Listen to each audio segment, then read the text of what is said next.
Brodes Media.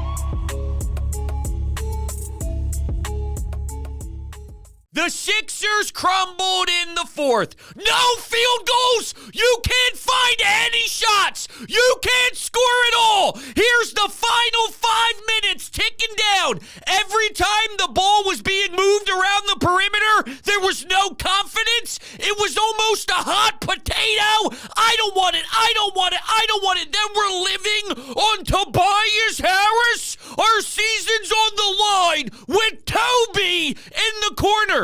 That can't happen. There was so much sloppiness. Kelly Oubre fouls McBride for 3 free throws. Kyle Lowry picks up a foul underneath our own basket. There was miscommunication on the free throw miss where Maxey and Oubre don't know what the plan is. It's the fourth quarter of an NBA postseason game at home when you're down in the series.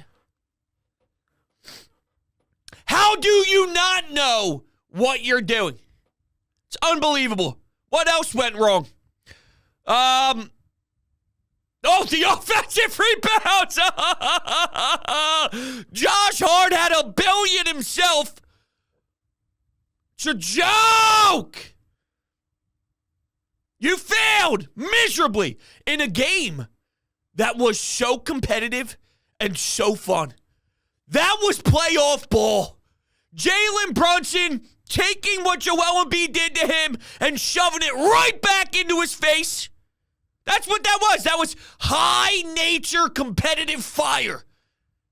Sure, yeah, let's go with that. I don't know, it sounded a little goofy. But those are two legitimate stars in the NBA going face-to-face after an elbow to the shoulder to the chest. That's good stuff. That's playoff ball. The third quarter itself deserves its own podcast. I was thinking I was going to do a 4-part pod and drop one every 6 hours because there was so much meat and potatoes in each quarter, except for the fourth quarter. No, there was only 16 points to discuss. 16 points. You're so desperate, you have to throw Joel Embiid out in the second half with one face, one knee. Most people have one face, but one eye, one knee, and go play the entire second half. The dude's gassed. The dude has nothing left in the tank. But that's what happens when Buddy Hield is a zero. Maxey evaporated at times. The max contract player, Tobias Harris, sucked.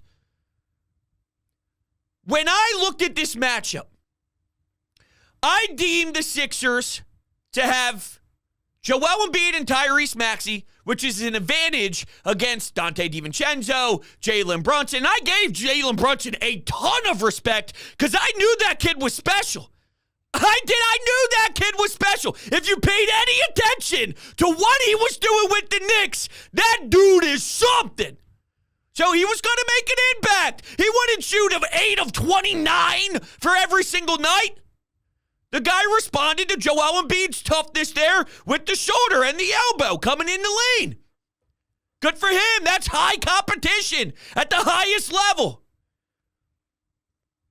But this team, if they were going to win, it starts with Embiid and then goes to Maxey and then goes to others.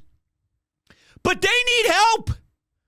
Buddy Hield, that can't happen. Tobias sucking, that can't happen. If that's the case, I give the advantage to the Knicks. And I'm not asking for a lot. I'm just asking for you not to fall apart and look like a AAU 16-year-old team when you're failing. Now, let's go look at the Knicks. They're down Mitchell Robinson. They're down a man named Bogdanovich. That happened mid-game.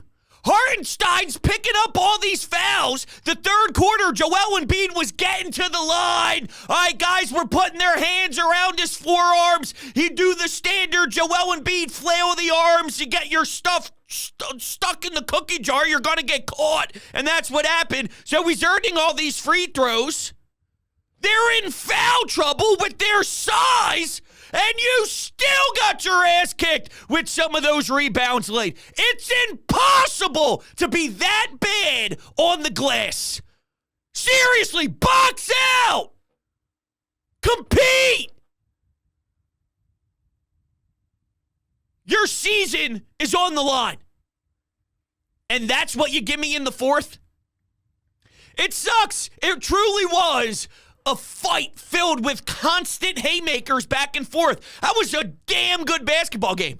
At one particular time, hand to God, I got lost in the wow, this is a beauty of sports moment over my fandom of the Sixers. I was admiring Jalen Brunson. I hated it, but I was admiring what it means to hear Knicks fans. It boiled my frustration like no other. And then in a sicko type of way, I actually admired how awesome this dogfight was and that element that added to the heat of the moment. And that's what grew me up on sports. That's when I was growing up, when I changed that mentality with my love for sports, it was all about the beauty of the moment. And it's been a while since I had something captivate me in the game the way this did. And I was feeling it. Dawn Staley on the sidelines, AI and her dapping up and taking hugs. Dr. J. I mean, this was electric stuff.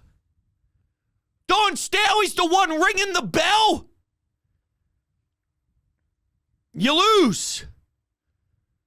You lose in the fourth in a typical Sixers way. They had no idea what to do when the game was on the line. Whether it was a mixture between Lowry and Maxey with the two-man game up top, when the ball was swinging, no one looked like they wanted it to be in control. Just a hot potato. No! Kelly Oubre popping a three at the top of the key, just nonchalantly steps into one. No! How? How are we here? Where we're this deep into it, and we're struggling to execute an offense and have an identity with our third coach. And I'm not just blaming the big man. This dude does not have juice right now. Doesn't have juice. Dude's never played an entire second half after you come back from a meniscus surgery and having half a face. We need you right now, kid. The poor guy. He's getting zero all around. Doesn't mean he's perfect. He's not perfect. Doesn't mean he didn't make mistakes. He absolutely 1,000% made mistakes. But we can definitely look at, once again, another part of the downfall is whenever he leaves the floor, you look like a 3-win basketball team. A 3-win team. And in 48 minutes, if you get 40 out of the big fella, that means you have to survive for 8 minutes. And because you can't even survive 3 seconds, he's got to be out there 24/7. He doesn't have that type of structure. That's not Joel Embiid. Joel Embiid, when he hits the ground here and has zero left in the tank, he's done. He's done. Sickening. You know what makes it worse, too? Milwaukee's dealing with a lot of injuries, right? Doc Rivers is a disaster. Giannis and Damian Lillard completely banged up. This might be worse than the Atlanta Hawks series, just in regards to what opens up in front of you if you get past the Knicks. It's a second-round exit type of matchup. This is right here. This is a second-round matchup that happens to be in the first round.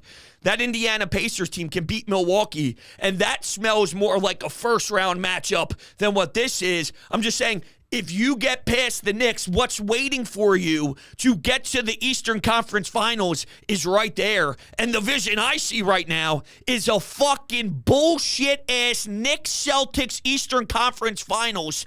I'd rather jab knives into my eyeballs for 3 straight hours every day for an entire month than watch those two teams play in an Eastern Conference Finals.